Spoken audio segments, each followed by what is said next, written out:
तो शिवसेना ने अपने मुखपत्र सामना में एक बार फिर बीजेपी पर निशाना साधा है। सामना में शिवसेना ने लिखा है कि बीजेपी ने लाल कृष्ण आडवाणी के साथ ठीक नहीं किया। शिवसेना ने एनडीए में अपनी सहयोगी पार्टी बीजेपी पर निशाना साधते हुए लिखा कि बीजेपी ने आडवाणी को टिकट देने में काफी देर की। बुजुर्ग नेताओं का इस तरह का अपमान ठीक नहीं है। शिवसेना ने सामना में यह भी लिखा है कि मोदी युग की शुरुआत का मतलब ये नहीं समझा जाना चाहिए कि आडवाणी युग का अंत हो गया है, लेकिन ये समझना बहुत दिलचस्प होगा कि शिवसेना का बीजेपी को लेकर इतना तल्ख बयान जो कि सामना में सामने आया है, क्या इसके पीछे की वजह पिछले दिनों नितिन गडकरी और एमएनएस चीफ राज ठाकरे की जो मुलाकात थी, क्या वो आधार बना है इतनी तल्ख टिप्पणी सामना में करने के पीछे? ये अहम सवाल है। और इधर लालू प्रसाद यादव ने मोदी पर निशाना साधा है। लालू ने एक बार फिर गोधरा दंगों पर कटाक्ष करते हुए कहा है, मोदी अपना पाप धोने के लिए वाराणसी गए हैं। सुनिए लालू ने क्या कहा है। ये सब के सब ड्रिल हो गए हैं लोग, और नरेंद्र मोदी गुजरात में जो पाप किया है उस पाप को धोने के लिए बनारस आना चाहता है। कभी भी पाप धुलने वाला नहीं है।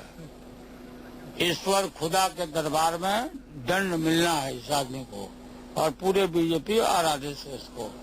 ये देश को तहस नहस करना चाहता है ये लोग, और बिल्कुल गाछ पर कटहल उस पर तेल मल रहे हैं ये लोग। कभी भी इनका सपना पूरा नहीं होगा, और मजबूती के साथ बिहार सेकुलर स्टेट है, सारे जाति के लोग खड़े हैं। नरेंद्र मोदी और कम्युनल फोर्सेस को पूरा सब लोगों ने बिड़ा उठा लिया है कि फटकने नहीं दिया जाएगा। इस देश में अब ऐसे ताकतें कभी गद्दी पर बैठ ही नहीं सकती, न टिक पाएगा। आपने सुना, एक तरफ शिवसेना के निशाने पर नरेंद्र मोदी है और पूरी बीजेपी है, वहीं खुद आपने देखा कि लालू प्रसाद यादव निशाना साध रहे हैं मोदी पर, कह रहे हैं तानाशाह है। इधर शिवानंद तिवारी ने कहा है कि आडवाणी को अब इस्तीफा दे देना चाहिए क्योंकि मोदी के अलावा अब बीजेपी में किसी नेता की अहमियत नहीं रह गई है। शिवानंद तिवारी ने आरएसएस पर भी निशाना साधा। आडवाणी जी का दिन जो है लग चुका है, और हमको लगता है कि आडवाणी जी अपना छीछा लेदर जो है करा रहे हैं। उनको राजनीति से संन्यास लेना चाहिए। 89 बरस उम्र हो गई, लंबी पारी उन्होंने राजनीति में खेली, अब उनको चाहिए क्या?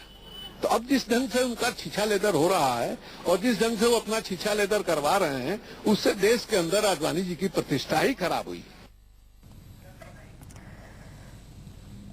तो आरजेडी हो या फिर जेडीयू, सबके निशाने पर बीजेपी के नेता हैं। किसी के निशाने पर नरेंद्र मोदी हैं तो किसी के निशाने पर लाल कृष्ण आडवाणी है। और शिवानंद तिवारी का भी आपने बयान सुना, वो तो सीधे सीधे कह रहे हैं कि अब वो बुजुर्ग हो चले हैं आडवाणी, उन्हें अब अपने पद से इस्तीफा दे देना चाहिए।